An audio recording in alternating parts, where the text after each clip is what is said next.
विधान परिषद के नागपुर स्थानीय निकाय सीट के चुनाव को लेकर राजनीतिक गतिविधियां तेज हो गई है।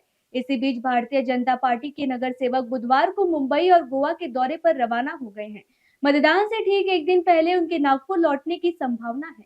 भाजपा इस यात्रा को अध्ययन दौरा बता रही है, जबकि विपक्ष इसे चुनावी पिकनिक करार दे रहा है। बुधवार शाम भाजपा के नगर सेवक विदर्भ एक्सप्रेस से मुंबई के लिए रवाना हुए। उनके लिए विशेष ट्रेन की बोगी की व्यवस्था की गई, जिसमें अधिकांश नगर सेवकों ने यात्रा की। वहीं कुछ नगर सेवकों ने अन्य आरक्षित डिब्बों में सफर किया। गौरतलब है कि नागपुर स्थानीय निकाय निर्वाचन क्षेत्र से भाजपा के उम्मीदवार डॉक्टर राजीव पोद्दार और कांग्रेस के उम्मीदवार अतुल लोंढे के बीच सीधा मुकाबला है।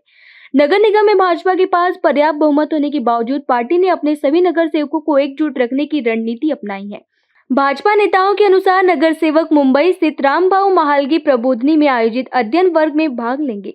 इस कार्यक्रम का उद्देश्य नगर सेवकों के बीच समन्वय बढ़ाना और उन्हें पार्टी की नीतियों एवं कार्यक्रमों की जानकारी देना है। सूत्रों के मुताबिक अध्ययन वर्ग के बाद नगर सेवकों का दल गोवा भी जाएगा। चुनावी माहौल के बीच इस दौरे को लेकर राजनीतिक चर्चाएं तेज हो गई है। आज सर्व नगरसेवक भारतीय जनता पक्षाचे मुंबईला जातात आहे। काही कार्यकर्ते पदाधिकारी सोबत त्यांच्यासोबत यासाठी जातात आहे की अभ्यासवर्गामध्ये त्या गोष्टीची मदत व्हावी।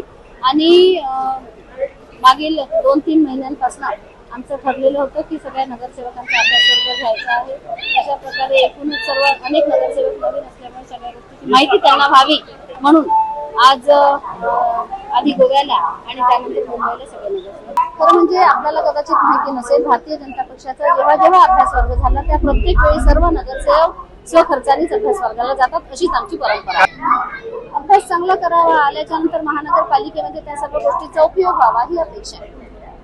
मी माझ्या पक्ष सृष्टींचा आदेश घेऊन आम्ही सगळेजण एक सहलीला आणि अभ्यास वर्गाला चाललो आहे। त्यामुळे आनंदाचं वातावरण सगळ्या नगरसेवकांमध्ये आहे। गेल्या 4 महिन्यापासून जी धावपळ आपापल्या प्रभागामध्ये सुरू होती, गेल्या 4 वर्षाच्या प्रशासन काळामुळे जे अधिकाधिक काम नगरसेवकांना करावे लागले, त्यामुळे आता या आचारसंहितेच्या पर्वामध्ये कुठेतरी आम्ही निवांत मनमोकळे पद्धतीने फिरू शकू, यामुळे हे औचित्य साधून आणि आमच्या मानधनामधून हे आम्ही पैसे भरलेले आहे, त्यामुळे त्या पैशाच्या माध्यमातूनच ही आमची एक सहल आहे। धन्यवाद।